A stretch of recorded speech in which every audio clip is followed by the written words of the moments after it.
Stefanski's decision to pull Shedeur Sanders on a game-deciding two-point try didn't sit well, least of all with his own star. Myles Garrett stood at the podium post-game and didn't mince words. He took responsibility for play call, but his tone suggested frustration over the choice and its timing. It was a flashpoint in a game where everything, from run defense collapses to execution gaps, seemed to unravel. Garrett's rare public criticism revealed an internal tension. When the moment called for faith in a developing leader, that trust wasn't there. If you're into the real story and all the messy twists they don't show on highlight reels, go ahead and subscribe. And if you're sticking around to see how this Browns QB chaos plays out, you should definitely be subscribed. The implications stretch beyond one play. Garrett's remarks struck at the core of what winning football demands: synchronized decision-making, full team accountability, and belief in your talent when the pressure peaks. Despite the defeat, he praised Sanders' grit and growth, emphasizing that setbacks can fuel progress. But for the team to rebound, they must close the gap between potential and performance. And that starts with better calls, sharper execution, and a collective will to raise the standard across all phases of the game. There's a difference between accountability and deflection, and after the Browns lost to the Titans, Myles Garrett made it clear which side he's on. He stood in front of the cameras, took responsibility for what he could control, and called out exactly what went wrong, without dressing it up or hiding behind vague answers. And what went wrong? Just about everything. The Browns didn't show up in any of the three phases of the game. Garrett didn't mince words. The run defense was off. The offense lacked execution. Special teams didn't do their job, and the coaching decisions? They were questionable, specifically when it came to one of the game's most important moments. The failed two-point conversion. It's hard not to start there. In a tight game, late in the fourth quarter, the Browns had a chance to tie it up or take control. But when the offense lined up for that critical two-point try, rookie quarterback Shedeur Sanders was nowhere to be seen. That's what turned heads. That's what raised questions. Because no matter what was drawn up on the whiteboard, the message that moment sent was louder than the play itself. When it counted most, the team didn't trust their quarterback. And Myles Garrett noticed. He took responsibility for the decision to go for two. He said that was on him. But what he didn't say was just as important. He didn't justify pulling Sanders. He didn't explain why the guy who had just led a hard-fought drive was standing on the sideline in the biggest moment of the game. He praised Shedeur's resilience. He talked about the rookie's toughness, his growth, his ability to bounce back after mistakes. He acknowledged the interception earlier in the game, but focused more on how Sanders responded to it, not how he failed. That's what makes the coaching decision so confusing. It's one thing to bench a quarterback who looks rattled, but that's not what this was. Sanders was battling. He was showing flashes of maturity, poise under pressure, and the kind of drive you want to see from a rookie trying to prove he belongs. And then, just like that, he was out of the game. It's the kind of decision that ripples through a locker room. Players notice when one of their own gets pulled at a critical moment. They start asking themselves, do the coaches believe in our guys? Or are they just trying to survive the game? Garrett didn't lash out, but he didn't have to. The tone was enough. The disappointment in his voice said everything that needed to be said. And in a league where leadership matters, where culture is shaped by what happens in the hard moments, his words carried weight. The two-point attempt failed. The game slipped away. And the Browns were left with more questions than answers. But Garrett didn't stop there. He called out the defense, his unit, for not showing up. He admitted that the run defense wasn't anywhere near where it needed to be. That's not something you often hear from one of the league's premier defenders. But Garrett doesn't hide from bad performances. He owns them. He said it clearly. The Titans beat them because they executed better. They came in with a smart game plan, run the ball effectively, use quick passes to neutralize a pass rush, and keep Cleveland's defense guessing. And it worked. The Browns didn't adapt, didn't make the in-game adjustments needed, and didn't match Tennessee's energy. Garrett acknowledged all of that. He didn't make excuses. He didn't talk about injuries or calls that didn't go their way. He talked about discipline, effort, and preparation. And he said those things weren't good enough. That's not something fans want to hear, but it's something they need to. Because if there's one thing Garrett made clear, it's that the Browns can't move forward unless they're honest about where they are right now. And right now, they're a team with potential, but not a team with that inconsistency showed up in the defensive gaps, in the missed tackles, and the offense's failure to capitalize on key drives. It showed up in special. Teams not flipping field position. And it showed up most of all in that two-point call, the one that took the ball out of Shedeur Sanders' hands and left everyone wondering why. Garrett praised the Titans for doing exactly what the Browns didn't, sticking to their identity and adjusting when necessary. He gave them full credit for the win. That wasn't sarcasm. That was respect. Because that's what it takes to win in this league: cohesion, confidence, and clarity. The Browns lacked all three. Garrett talked about the importance of staying focused, of not letting one bad game spiral into a stretch of bad weeks. He made it clear that the only way forward is to keep working, stay prepared, and demand more from everyone: coaches, players, leaders, rookies, veterans, everyone. He said the word accountability more than once, and it didn't feel like a buzzword. It felt like a demand. Even while reflecting on his own milestone, 20 sacks, Garrett didn't allow it to overshadow the loss. He called it privilege. He said it was a product of the people around him, the schemes, the opportunities created by his teammates. He framed it as something that only matters if it contributes to winning. And that's the part that keeps getting lost. This isn't a player chasing stats or spotlight. Garrett wants wins. He wants progress. And most of all, he wants a team that doesn't flinch in the spotlight. Because that's what happened against Tennessee. They flinched, whether it was nerves, overthinking, or second-guessing. They didn't play like a team ready for the moment. They played like a team hoping the moment would pass without too much damage. That's not going to cut it. Not in December. Not with the playoffs on the line. So now what? Garrett's already laid the blueprint. The team needs to refocus. The defense has to clean up the basics. Gap integrity. Tackling fundamentals, communication. The offense needs to keep building around Sanders, not protecting him from growth opportunities. And the coaching staff? They need to take a hard look at their decision-making in high-pressure moments. Because right now, those decisions are costing games. Garrett said it best. Every unit has to be better, not just the players on the field, but the ones calling the plays, setting the tone, and pulling the strings when the game is hanging in the balance. This team has what it needs to compete, but they're not going to get there if they keep shrinking when the moment gets... So what do you think? Should Shedeur Sanders have been pulled on that two-point try? Or was at the moment the Browns needed to double down and let their rookie grow? Drop your take in the comments. Tap the like button if you're ready to see the Browns stop playing scared. Hit subscribe if you want more straight-up breakdowns without the fluff. And share this video with someone who's been asking the same question Garrett was clearly thinking. What are we doing in the big moments? Because if the Browns want to change the narrative, it starts right there. There's no way around it. The Browns lost more than a football game when they fell to the Titans. They lost control of their identity. They lost momentum. And if they're not careful, they're on the verge of losing the locker room's trust in the process. Myles Garrett saw it unfolding in real time. Not just the scoreboard slipping away. Not just the defense getting pushed around. He saw a team that wasn't prepared for the moment. And worse, a coaching staff that made decisions reflecting uncertainty instead of confidence. And that moment, the one that's still hanging in the air like an unanswered question, was a decision to bench Shedeur Sanders for the most important play of the game. A two-point conversion isn't just another down.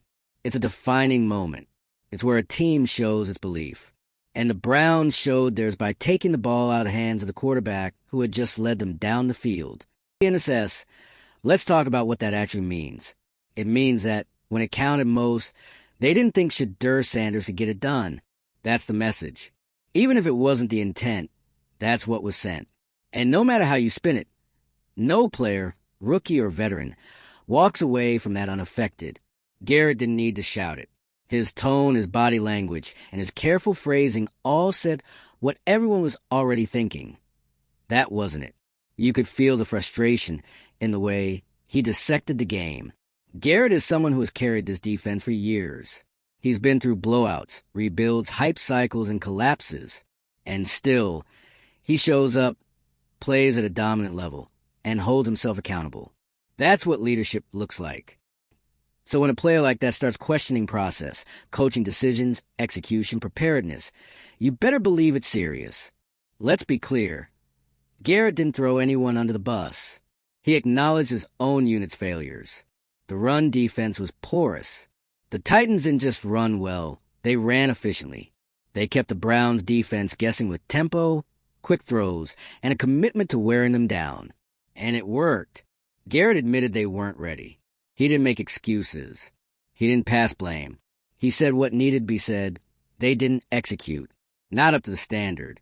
Not even close. But then came the pivot, the thing that made this post-game different from the usual accountability speech. He praised Sanders. Yes, praised a rookie quarterback who threw a pick, got battered by a tough Titans front, and still showed resilience. Still kept playing. Still held his composure. When things got ugly, Garrett emphasized the growth, the toughness, the ability to bounce back. He didn't harp on the interception. He focused on the response to it, because that's what matters when you're talking about a young quarterback. Mistakes are inevitable. Growth is optional. And Shedeur Sanders? He was growing. So when the coaching staff yanked him off the field for the 2-point try, it wasn't just a tactical decision. It was a philosophical one. And Garrett saw it for exactly what it was. A missed opportunity. A moment where belief could have been reinforced and wasn't. That doesn't just impact Sanders. That impacts everybody. If you're a player on that sideline, you see that kind of move and wonder, are we playing to win or are we playing not to lose? That's the real tension here. Because the Browns look like a team trying to avoid mistakes, not a team trying to make plays. And Garrett is done watching that happen. He didn't name Stefanski. He didn't need to. Everyone already knew where the criticism was aimed. And to be fair, Stefanski's not the only one responsible. But when you're the head coach and your decision-making is being questioned, publicly or privately, by your locker room leader, that's a moment you can't ignore. The Browns had a chance to assert something against the Titans, to respond to adversity, to lean on their young quarterback, and show they were all in on his development. Instead, they hesitated. They took the ball away from him, and then they watched the play fall apart. That's not just bad play calling. That's a cultural issue. You can't build a winning team if the players don't feel trusted in the moments that matter. You can't say you're committed to development and then snatch the opportunity away when the stakes get high. Garrett knows this, and by speaking up, even subtly, he's trying to correct course before it's too late. It wasn't all about that one play, though. Garrett also addressed broader issues. The preparation, the execution, the consistency. He said what many fans have been thinking all season. This team looks different from week to week. One game, they look dialed in. The next, they're flat, confused, and reactive. That's not how good teams operate. Garrett pointed out that the Titans had a plan and stuck to it. They didn't get rattled. They didn't overcomplicate things. They ran the ball, attacked weak spots, and trusted their process. The Browns? They looked like they were scrambling from the first whistle. And again, Garrett owns part of that. He talked about needing to tackle better. He said gap discipline was off. That players didn't always do their jobs. He didn't deflect. But when you combine that with questionable in-game decisions, poor adjustments, and a lack of faith in your own quarterback during a clutch situation, what you get is a team drifting off course. Slowly, but noticeably. Garrett also made a point to bring up focus and preparation. It wasn't just about this game. It was about what's next. He said the Browns need to stay locked in, regardless of whether they're coming off a win or a loss. Because focus isn't optional. It's foundational. And as someone who just hit 20 sacks, a major career milestone, you'd think Garrett would want to soak that in, but he didn't. He brushed it off, almost uncomfortably, called it a privilege, thanked his teammates, said it only matters if the team is winning. That's who he is. He's not chasing headlines. He's chasing legacy. And he knows you don't build that on sacks alone. You build it by lifting the team with you, by demanding more when the standard slips, by using your voice when it's needed, even if it ruffles a few feathers. Garrett has now used his voice, and the ball is in the coaching staff's court. Are they going to respond with confidence? Are they going to reinforce belief in their rookie quarterback? Or are they going to keep making decisions that undermine momentum and signal doubt? Because right now, the Browns are teetering. And if they don't listen to what Garrett is trying to tell them, if they keep making safe calls and treating growth like a liability instead of an investment, they're going to lose more than games. They're going to lose belief. The Browns don't have time for mixed signals. Not in December. Not with the season in the balance. And definitely not with a locker room full of players who are watching every decision, every snap, every substitution, wondering if the people in charge are going to trust the team they built. That's what made Myles Garrett's post-game interview so loud, even in its quiet delivery. He didn't rant. He didn't throw tantrums. He didn't need to. His message came through just fine. This isn't how a team with expectations plays. And that includes how the coaches handle the quarterback. Let's not forget who we're talking about here. Shedeur Sanders isn't just any rookie. He's been under the microscope since the minute he stepped on an NFL field. Every move he makes is analyzed, every throw judged. And through it all, he's kept his head down, played tough, and improved week by week. Garrett noticed that. He made it clear the kids got... So when the Browns had the chance to back Sanders in a high-pressure moment, to show they believed in his ability to close the gap, to take control, they blinked. They pulled him from the two-point attempt and rolled out a different look. The play didn't work. But even if it had, the damage was already done. Because it wasn't about the result. It was about the message. And the message was this: we're not sure if you're ready. Now think about what that does to a young quarterback. To a locker room full of veterans like Garrett who are pouring everything into the season and seeing moments like that play out. You want players to fight for your system? Trust has to go both ways. Garrett knows that better than anyone. He's one of the few players in the league who consistently meets and often exceeds the standard every single week. But football's not tennis. His dominance only matters if the team around him is aligned, if the strategy is consistent, if the trust runs deep. What he saw on Sunday didn't look like trust. It looked like fear of failure. It looked like coaching with the brakes on. It looked like indecision at the worst possible time. The thing is, Garrett wasn't even pointing fingers for the sake of it. He took ownership. He said the two-point call was his. But that's the nuance. He owned the choice to go for it. Not necessarily how it was executed or who was on the field. That distinction matters.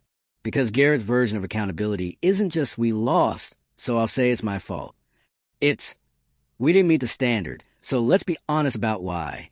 And part of that honesty is recognizing when the team is making decisions that contradict everything it says publicly.